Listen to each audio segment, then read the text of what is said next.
Uma saudação a todos! Meu nome é Emerson Borges, sou bacharel em História e por mais de 20 anos fui ministro religioso.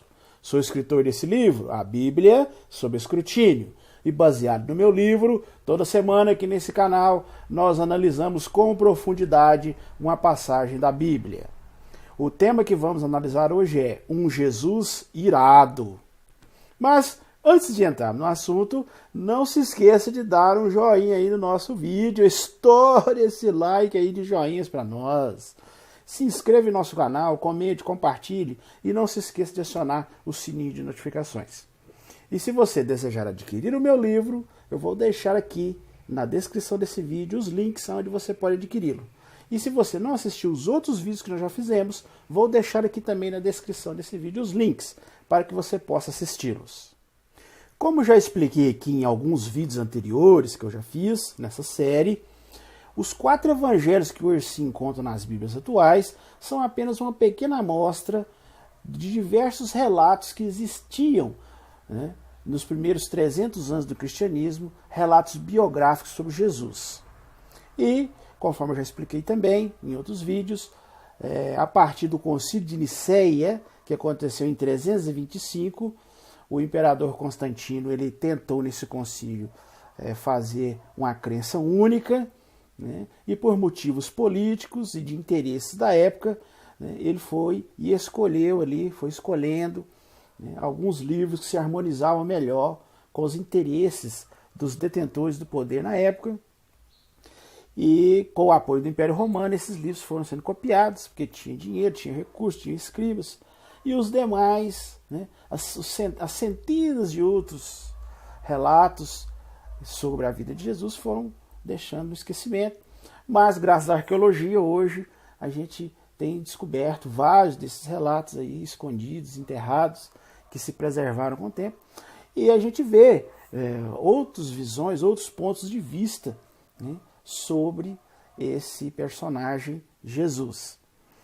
Mas, mesmo analisando apenas esses 4 evangelhos que temos hoje em nossas Bíblias, mesmo sendo livros que foram, né, filtrados, né, foram amaciados, né, foram modificados, né, corrigidos, adaptados através dos tempos, mesmo assim, a gente, mesmo com um esforço muito grande, né, dos escritores, a gente percebe nesses 4 evangelhos que foram escolhidos, né, um esforço dos escritores em mostrar um Jesus bondoso, um Jesus calmo, um Jesus compassivo. Mesmo assim, ainda em uma passagem ou outra, né, a gente nota que eles deixam escapar alguns momentos em que Jesus se mostra uma pessoa nervosa, né, uma pessoa rude e até mesmo irado, né?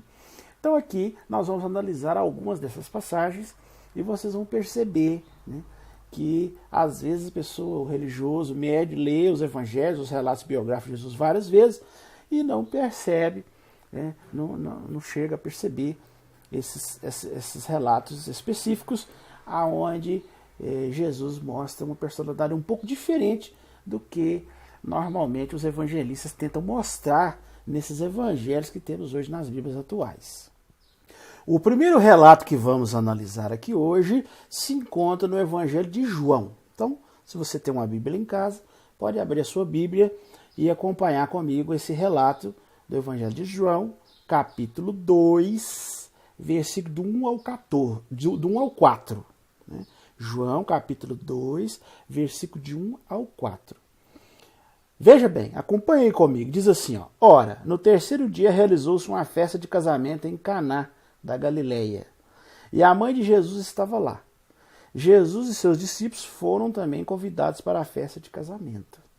Quando o vinho estava escasseando, a mãe de Jesus disse: Eles não têm vinho.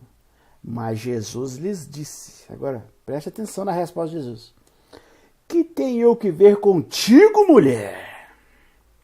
Minha hora não chegou ainda. O que você achou desse relato? Você observou a resposta que Jesus deu para sua mãe?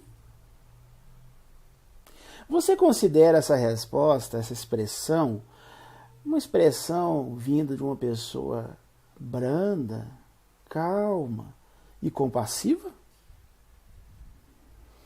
Você pode observar no relato, na sua própria Bíblia aí, que Jesus e seus apóstolos foram convidados para uma festa de casamento na cidade de Caná.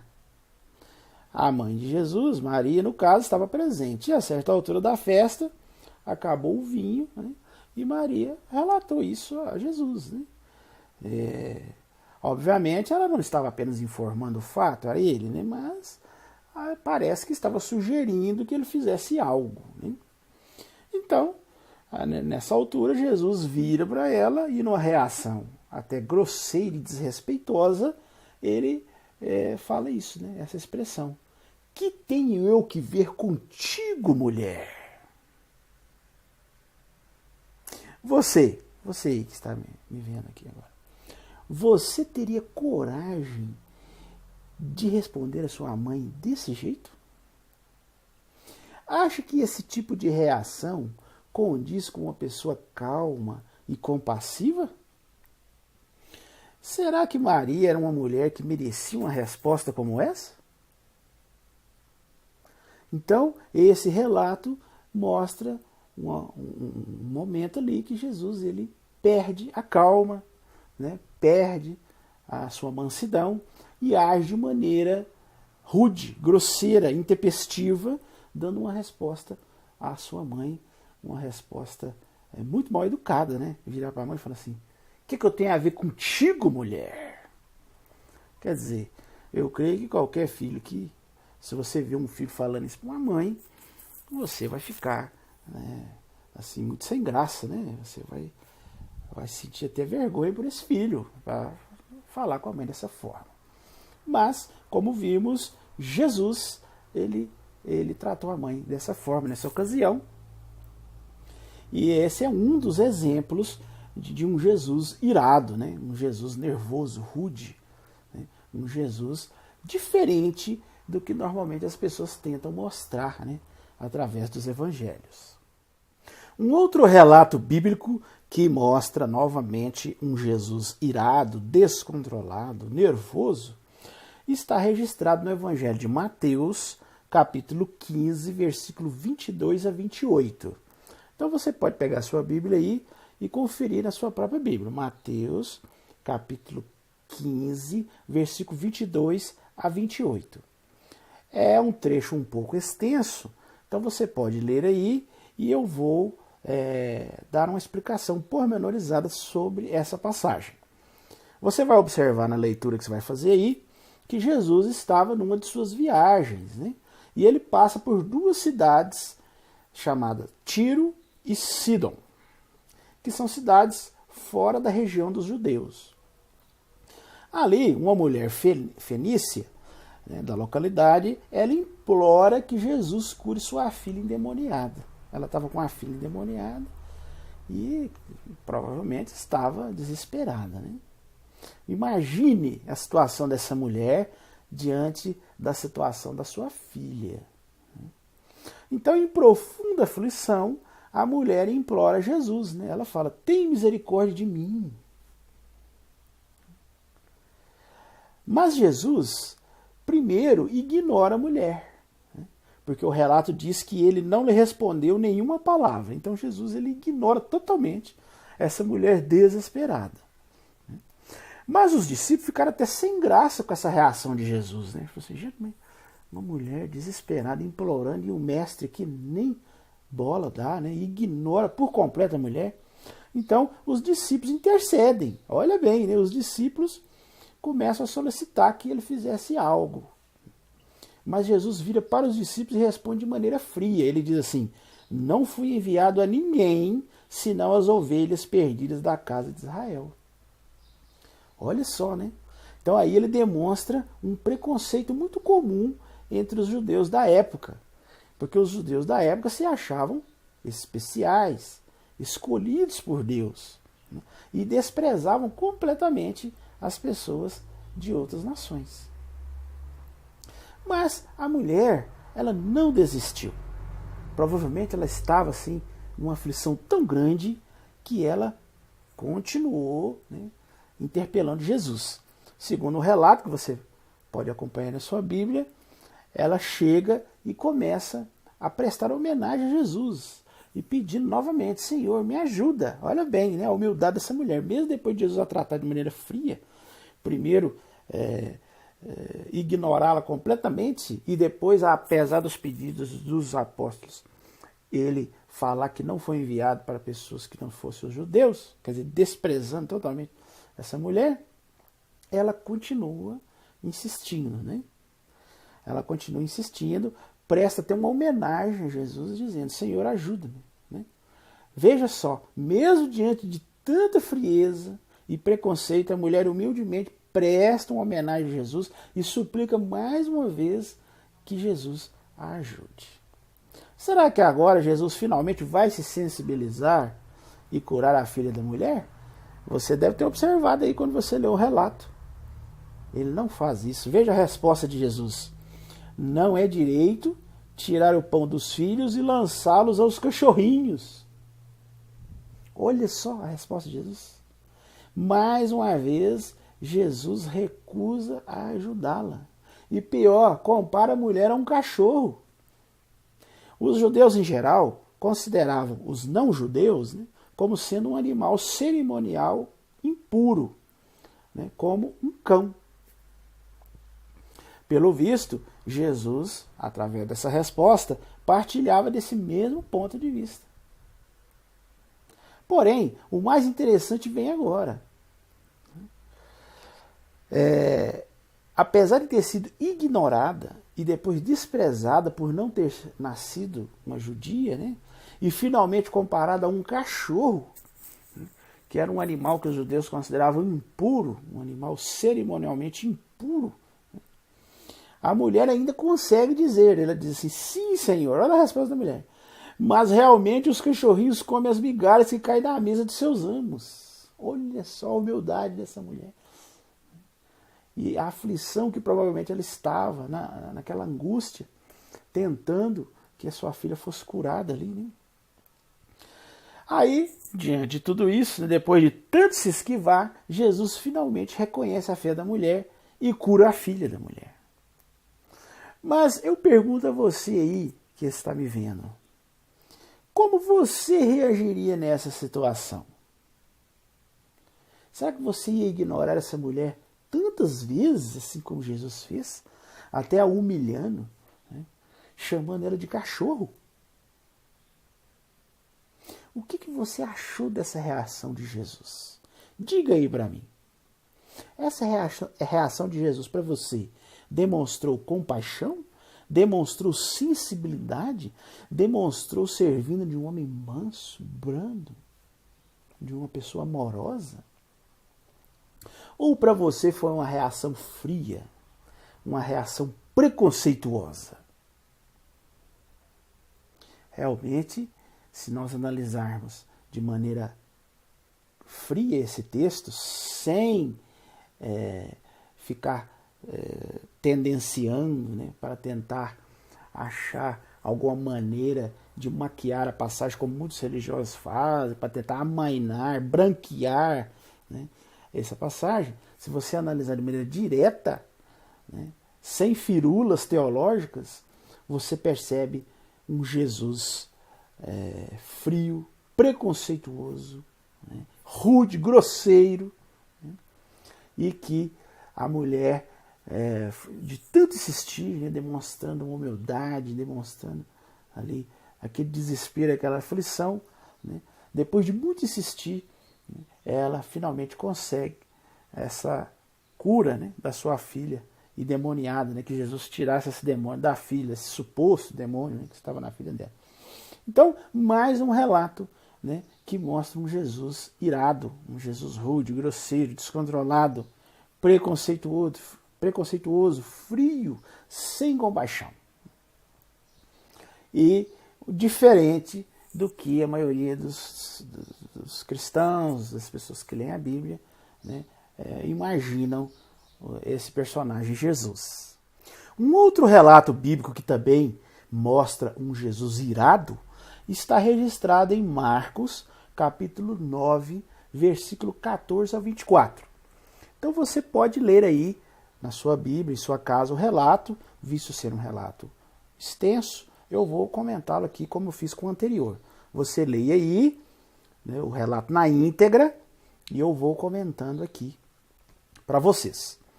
Nesse relato, nós observamos aí que Jesus, ao descer do monte, onde ocorreu a transfiguração, ele se depara com uma multidão. Tem uma multidão ali, né, os discípulos ali no meio, e tem um homem, né, nessa multidão que está desesperado ali. O filho desse homem, ele está supostamente possuído por um demônio. E ele chega para Jesus, esse homem explica para Jesus que os discípulos tentaram expulsar o demônio, mas não conseguiram. Aí, veja na sua própria Bíblia qual foi a reação de Jesus depois de constatar o fracasso dos discípulos. Veja o que ele diz e perceba que ele realmente estava nervoso, está virado. Veja a reação dele. Ele diz assim, ó geração sem fé, até quando terei de continuar convosco? Até quando terei de suportar-vos? Olha só. Você notou aí, quando você leu aí na sua Bíblia, a reação de Jesus? Olha o que Jesus disse, né?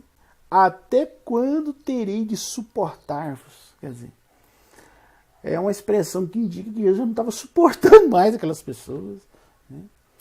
Ele tinha um desprezo muito grande por aquelas pessoas, inclusive pelos discípulos, né?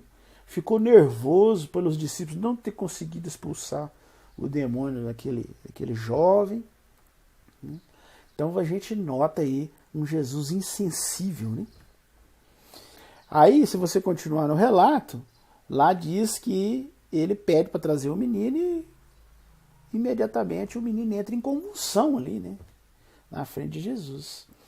Aí o homem explica a situação a Jesus, né? E depois implora para Jesus. Ele diz assim, se puderes, tem pena de nós e ajuda-nos. Olha a situação desesperada desse pai. Se coloque no lugar desse pai. Se você fosse esse homem e o seu filho estivesse passando por essa situação difícil, essa situação horrível, né? Veja bem, como você se sentiria ao chegar num suposto mestre, que a maioria falando que era um mestre bondoso, amoroso, né, compassivo, e ele vira para você e para todas as pessoas ali em volta e fala que não estava suportando mais essas pessoas. Fica nervoso, agressivo, né? E ainda vira e fala, por quanto tempo eu vou ter que suportar vocês? Realmente, uma reação que, se nós estivéssemos no lugar desse homem, com certeza ficaríamos assustados.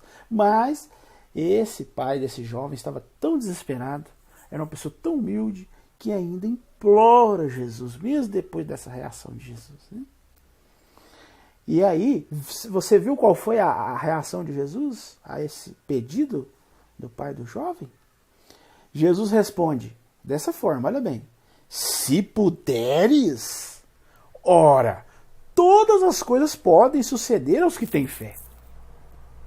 Porque o homem pergunta, né, humildemente, se puderes, tem pena de nós e ajuda. Aí Jesus, se puderes, quer dizer, né, Jesus desprezando o homem totalmente, falando assim, se puderes, né? Quer dizer, Jesus encarou a pergunta do homem, que estava desesperado, como se o homem estivesse duvidando dele. Se puderes, todas as coisas eu posso, quer dizer, aqueles que têm fé, tudo pode. Quer dizer, ainda fala que o homem não tinha fé, né? Ainda começa a falar que aquelas pessoas ali não tinham fé, né? Ele fala no começo, né? Até quando, ó geração sem fé, terei de continuar convosco? Então, se coloque no lugar desse homem. Aí, o homem ainda fica mais desesperado, né? Com essa resposta grosseira de Jesus. E suplica de novo. Olha para a humildade dele. Ele fala, não, eu tenho fé. Ajuda-me onde necessito de fé. Então, Jesus resolve expulsar o demônio. Depois de tudo isso, depois dessa novela toda, ele resolve expulsar o demônio.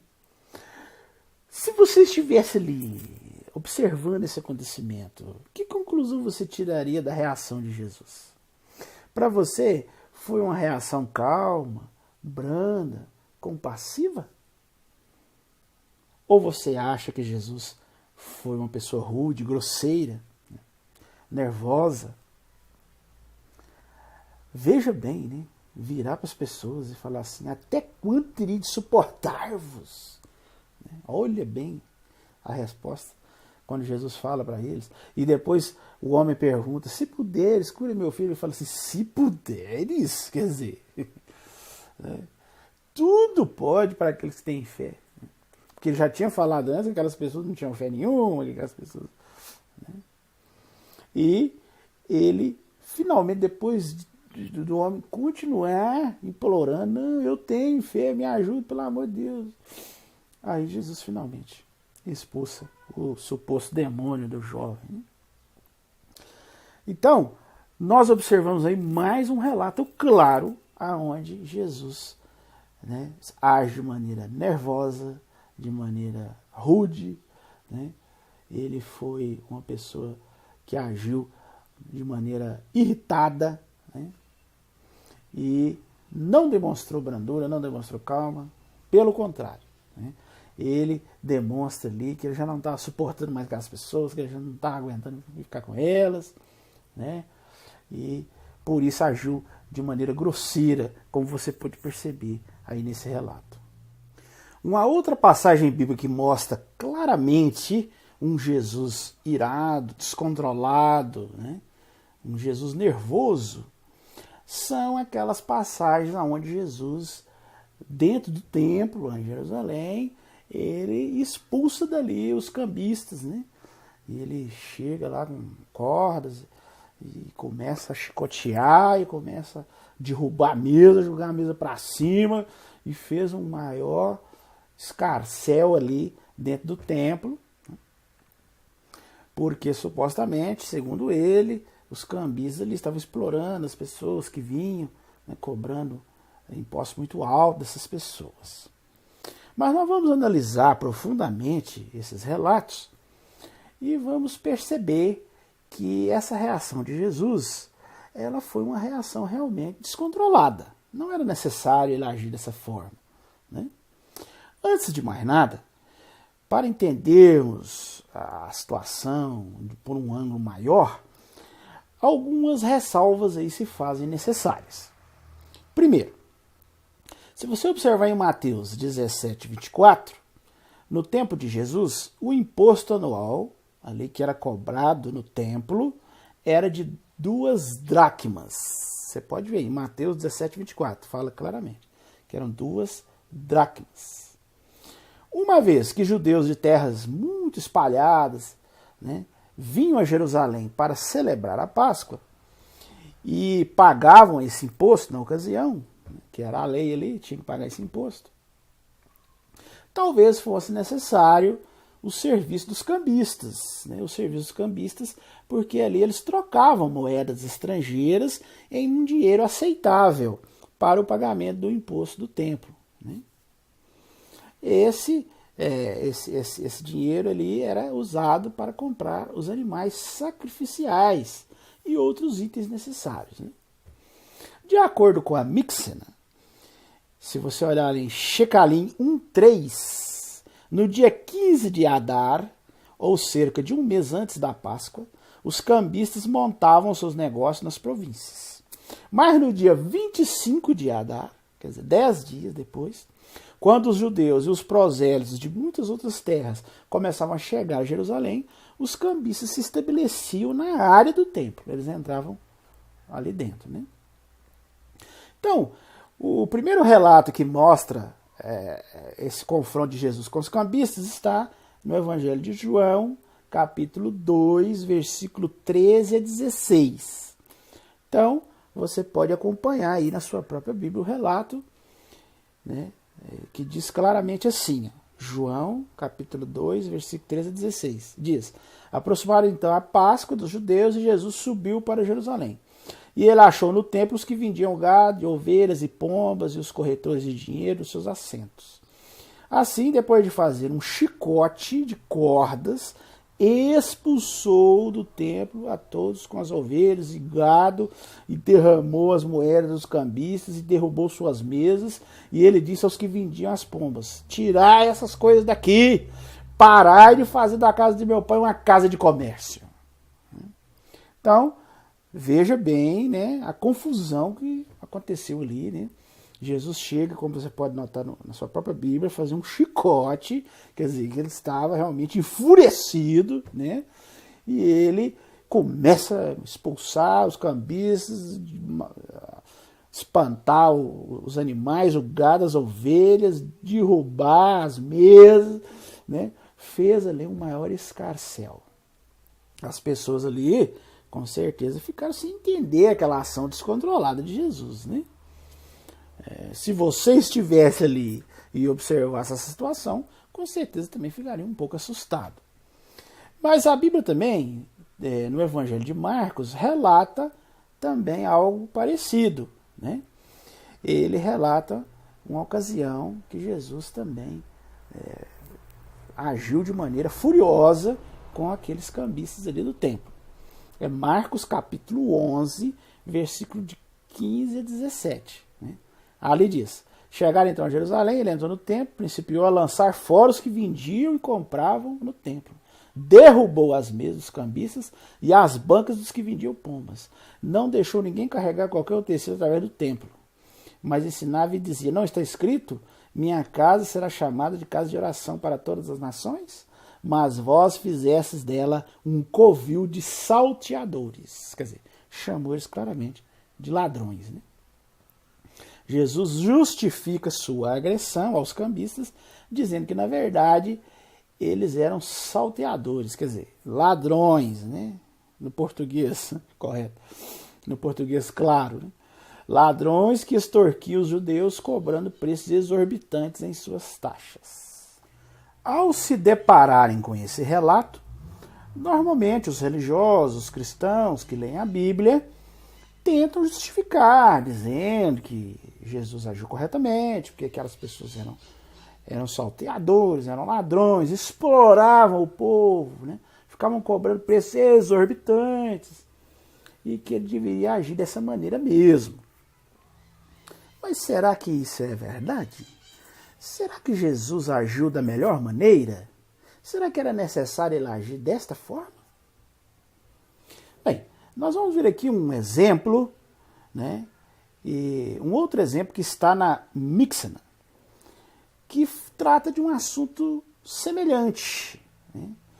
Lá contam de uma época em que o preço de 2 pombos chegou a ser de 1 denar. Isso está na Mixana, que é o livro dos judeus. E lá conta isso, que uma certa ocasião o preço de 2 pombos era 1 denar de ouro, que corresponde a 25 denários de prata. E devido a esse preço exorbitante, né, Simeão, que era filho de Gamaliel, ele chegou e declarou: santo templo, não suportarei ver passar a noite sem custar apenas 1 denar de prata. Segundo o relato da Mixana, nesse mesmo dia o preço foi drasticamente reduzido. Se você quiser confirmar, na Mixana, Keritot, capítulo 1, versículo 17, da tradução para o inglês de H. Denby. Você observou? O valor na época que esse homem, que é citado na Mixana, Simeão, protestou contra o preço, né, era de 25 denários de prata. Esse valor era bem maior do que quando Jesus agrediu os cambistas, porque segundo a Bíblia era 2 dracmas de prata. Então veja que o preço que os cambistas cobravam em outras ocasiões chegou a ser muito maior, mas muito mesmo, né? Você vê, na época que esse judeu Simeão protestou, era 25 denários de prata. E Jesus foi se revoltar com 2 dracmas de prata apenas. E você observou a maneira de protestar de um e de outro? No caso, Simeão fez uma reclamação verbal apenas. Já Jesus fez um chicote de cordas para ameaçar e agredir os cambistas. Derrubou suas mesas e os expulsou do templo. Você notou também o resultado, como foi muito diferente? O resultado do protesto pacífico de Simeão, diferentemente do protesto agressivo de Jesus, o protesto pacífico de Simeão deu resultado, porque no caso de Simeão, no mesmo dia, segundo a Mixna, o preço foi drasticamente reduzido. Já no caso de Jesus, não adiantou nada, ele fez esse escarcel todo, derrubou, agrediu, né, fez aquele estardalhaço, e passou o tempo, os preços continuaram sendo os mesmos. Então, você aí, qual dos dois você acha que agiu de maneira correta? Mostrando autodomínio, mostrando calma, mostrando razoabilidade. Você acha que foi a atitude pacífica de Simeão ou a atitude, o protesto agressivo de Jesus? E na sua opinião, qual dos dois produziu melhores resultados? Não precisa nem falar, né? A própria Mixna fala que o protesto pacífico de Simeão, né, no mesmo dia, o preço caiu drasticamente. Já no caso de Jesus, né, continuou o mesmo preço, não mudou nada. Né? Ele fez aquela bagunça toda, passou aquele dia, no outro dia eles voltaram e continuaram trabalhando do mesmo jeito. Né? Aquilo foi só uma confusão, uma atitude descontrolada, né, agressiva, e que no fim não resultou que os preços abaixassem. Tem um livro que chama Vendilhões do Templo. É um livro interessantíssimo, onde o escritor, baseado nesses relatos, começa a narrar a história de um desses cambistas que ali negociava no templo e as reações dele diante dessa atitude, né, essa atitude descontrolada de Jesus. E como que aquilo afetou a vida, né, desse comerciante. O livro narra do ponto de vista dos comerciantes. Né? Então, é muito interessante para você ver justamente esse contraste e como essa atitude de Jesus foi totalmente desnecessária, descontrolada e não teve efeito algum. Muito diferente da atitude de Simeão, que está registrado na Mixna, que realmente foi um protesto pacífico, apenas uma demonstração verbal e que deu resultados, né? Pois o preço caiu drasticamente. Então vemos mais uma passagem bíblica onde Jesus, né, se mostra totalmente descontrolado, raivoso, irado, né, tomando atitudes intempestivas, né, e que no final não resolver nada a situação ali em questão. Existem diversos outros relatos na Bíblia que mostram um Jesus nervoso, irritado, com raiva, né, descontrolado. Mas algumas versões, numa tentativa de maquiar esses sentimentos de Jesus, elas traduzem uma palavra mais suave, né, para a palavra irado. Né? Em vez de colocar que Jesus ficou irado, né, irritado, com raiva, eles colocam a palavra indignado, né? Que é uma palavra assim que soa mais leve, né? Então é uma maneira de branquear um pouco essas reações, né, iradas, descontroladas de Jesus. Então, se você analisar no dicionário, são palavras que significam a mesma coisa, né?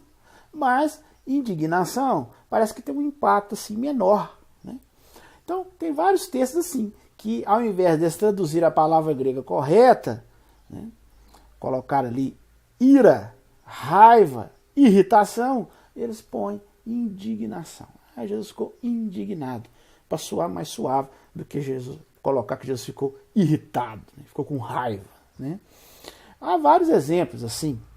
Nós podemos ver, por exemplo, Marcos 3,5, quando Jesus olha com raiva para as pessoas da sinagoga. Se você olhar, né, nos manuscritos em grego, é usado uma palavra que denota a expressão raiva mesmo, né, das pessoas na sinagoga que esperavam ver ele curar um homem que estava com a mão seca, né?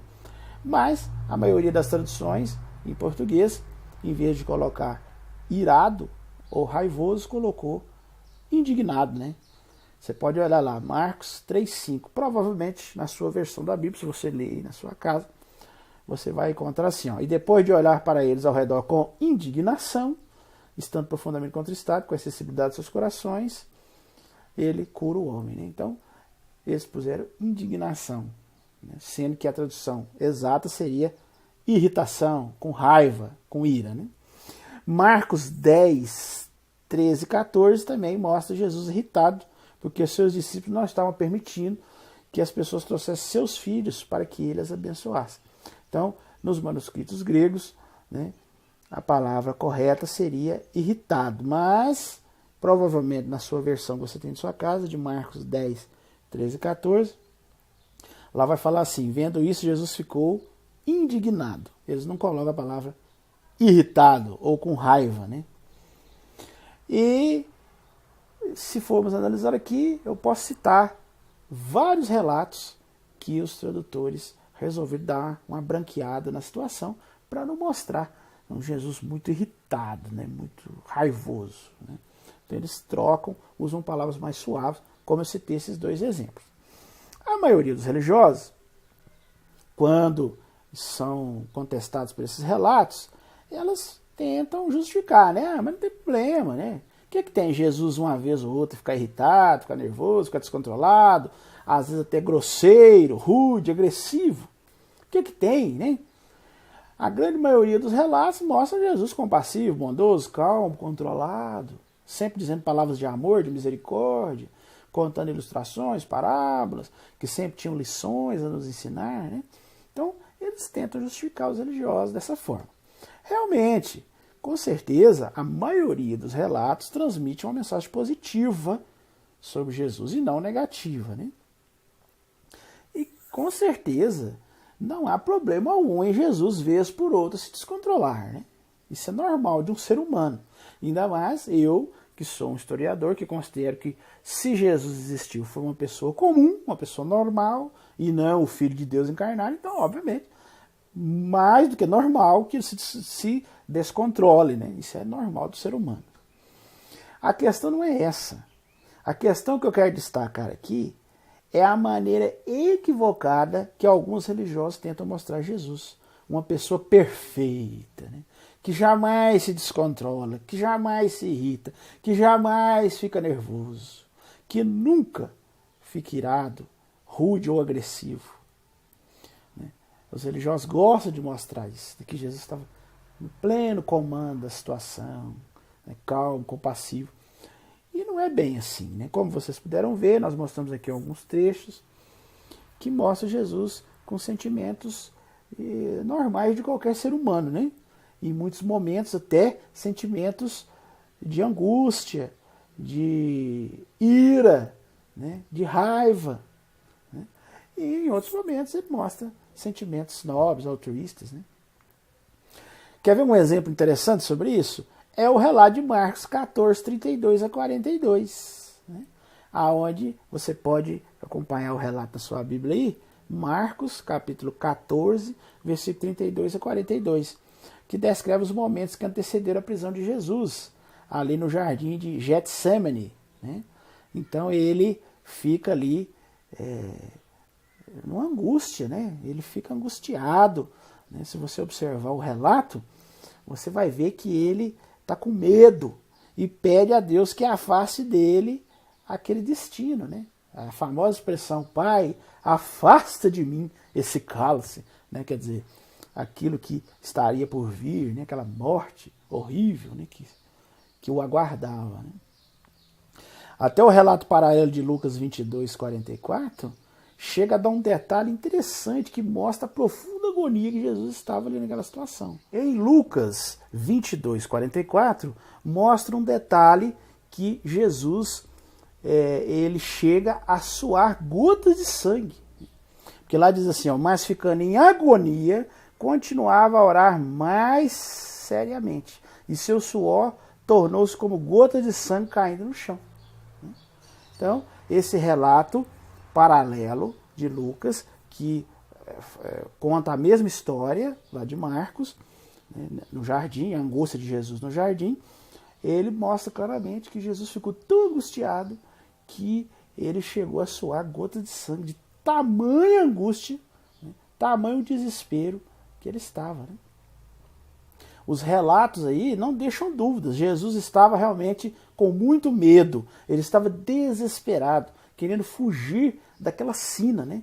Querendo fugir do que o aguardava ali, aquela morte horrível. Né?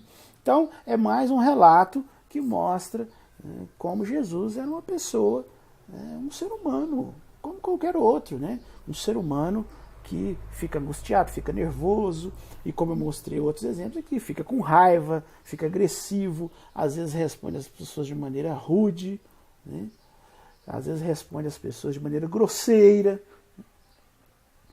e isso é totalmente normal para um ser humano, né? Um ser humano como eu, como você, né? Agora, o problema é que os religiosos querem passar um Jesus, a própria encarnação de Deus, né? Um ser divino. Então eles tentam de todas as formas, né, esconder essas passagens e tentar mostrar um Jesus perfeito, né? Um Jesus que não erra de forma alguma, que não se descontrola, que não fica nervoso, que não fica angustiado, que não fica com medo. Né? Então, essa maneira de encarar Jesus, né, da parte de muitos religiosos, é uma maneira totalmente equivocada, né, e que passa uma impressão totalmente errada de Jesus. Mas aí entra aquelas questões das religiões, ensinar que Jesus era o próprio Deus, Todo-Poderoso, encarnado, né, e que ele não poderia ficar tão desesperado assim, né? Então, porque senão fica uma situação muito contraditória, né? Se Deus era o próprio, se Jesus, né, era o próprio Deus encarnado, né? Por que ficar tão desesperado assim? Para quem, afinal, ele orava com tanto fervor, igual nós vimos esses relatos aí de Jesus lá no jardim de Getsemane, orar com tanta angústia, né? Que chegou a suar gotas de sangue, do tamanho medo que ele estava ali diante daquela situação. Então, os religiosos mesmo vão se contradizendo, né? As suas crenças vão criando contradições ainda maiores, né? Quem, afinal, ressuscitou Jesus dos mortos, se Jesus fosse o próprio Deus encarnado? Será que todos esses acontecimentos foram uma encenação teatral feita por Deus? Ele fingiu que estava morto, mas no fim não estava morto? Se for assim, então Deus realmente é um excelente ator, né? E todos nós fomos enganados. Será que é assim que você pensa? Ou você acha que a doutrina da Santíssima Trindade esclarece satisfatoriamente esta questão, né? Porque várias religiões criaram essa doutrina para tentar remendar essas contradições gritantes que a gente vê na Bíblia, né? Não, mas ali, né, o Pai, o Filho e o Espírito Santo são um só, né? São três, mas ao mesmo tempo um, né? E as pessoas, a maioria das pessoas não entende nada, né? Eles tentam explicar essas contradições enormes com explicações complicadíssimas, né? Explicações totalmente sem fundamento, mas que a maioria dos religiosos aceitam, né? Isso é um mistério, né? Isso aí é difícil de entender. Deus é uma pessoa difícil da gente entender a complexidade de Deus, né? E ficam se apegando nisso aí, né? Agora, independente se você acha que a doutrina da Trindade consegue resolver essas contradições, essas incoerências, independente disso, a questão é que uma coisa é certa: esses debates teológicos sobre a essência ou a natureza de Jesus têm se arrastado por milênios, né? Milhões de pessoas mataram e morreram por causa disso. E continuam até hoje se matando e se hostilizando por causa de questões semelhantes a esta. Mas isso aí é uma questão que, infelizmente, né, nós temos que lidar com isso. Né? As religiões, com as suas disputas teológicas, né, causaram tantas mortes, tantas guerras, tantas violências, tanta desgraça na humanidade, né, que se a gente for colocar numa balança o que as religiões já fizeram de bem e de mal, né, com certeza as coisas ruins se destacam muito mais, né, tiveram um peso muito maior. Então, eu, como historiador, né, eu deixo bem claro para todas as pessoas que eu sou uma pessoa que eu não tenho religião alguma. Né? Para mim, todas as religiões são manifestações do ser humano, né? São criações humanas. São homens que tentam criar certas teorias, certas teologias, e atraem para si ali algumas pessoas que gostam daquela explicação que ele deu, e ali ele começa a criar uma religião. Aí, de repente, um ali fica descontente, né, cria uma outra explicação e cria outro ramo religioso. E assim vai, né? E também, a religião nada mais é também do que um fenômeno cultural, né, de cada país, de cada região. Né? Se você for lá na China, na Índia, a gente já vê outros estilos outro estilo de religião, outra maneira de encarar o divino. Né? Então, eu encaro muitas religiões como manifestações culturais. Né? Cada país tem uma maneira, né? Assim como tem as músicas, o folclore, as histórias, tem também as histórias religiosas. Cada região tem a sua, né? Tem a sua maneira, né, de interpretar o divino. Mas a questão é que aqui no mundo que nós vivemos, na região, né, que nós vivemos aqui, nas Américas, o conceito judaico-cristão é o mais forte, né, pois fomos colonizados por um país muito católico, que é Portugal, e aqui em volta também pela Espanha, que o catolicismo era muito forte, os jesuítas já vieram catequizando tudo, convertendo todo mundo, índio. Então, tudo isso, né, nos levou a ter essa cultura, né, do cristianismo. E as pessoas, infelizmente, né, passaram a ter esse conceito totalmente equivocado sobre esse personagem tão importante que é Jesus, né, mas que, infelizmente, as pessoas encaram de uma maneira totalmente errada, né, e vivem suas vidas baseado nessa crença. Bem, esse era o assunto que nós iríamos analisar hoje.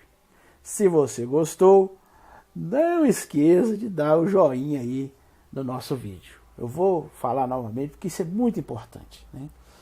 Quanto mais vocês darem o joinha aí, darem o like, o nosso vídeo vai ter, né, uma visão maior, né? Vai ser mais ampla a divulgação, mais pessoas vão assistir. E isso é muito importante para nós, né? Você se inscrever também é muito importante, comentar aí, né? Compartilhar com as pessoas e acionar o sininho de notificações, né? Porque assim que a gente fizer um vídeo novo, toda semana a gente faz, né? Você será notificado. E se você quiser saber mais sobre esses assuntos, tudo que eu falo é baseado no meu livro, A Bíblia sob Escrutínio. Como eu já falei no início do vídeo, eu sempre deixo aqui na descrição do vídeo os links onde você pode adquirir meu livro. Então, se você quiser aprofundar mais, né, os links estão aí para que você possa adquirir meu livro. E se você quiser assistir os outros vídeos, né, que nós já estamos chegando aí a 30 vídeos. Então, esse agora, se não me engano, é o 30º vídeo. Então é muita coisa, nós já explicamos sobre muita coisa. Então eu vou deixar aí os links na descrição para que você possa assistir, se você não assistiu ainda, para que você possa assistir os outros vídeos. Né? No mais, eu desejo uma boa semana a todos e até o nosso próximo vídeo.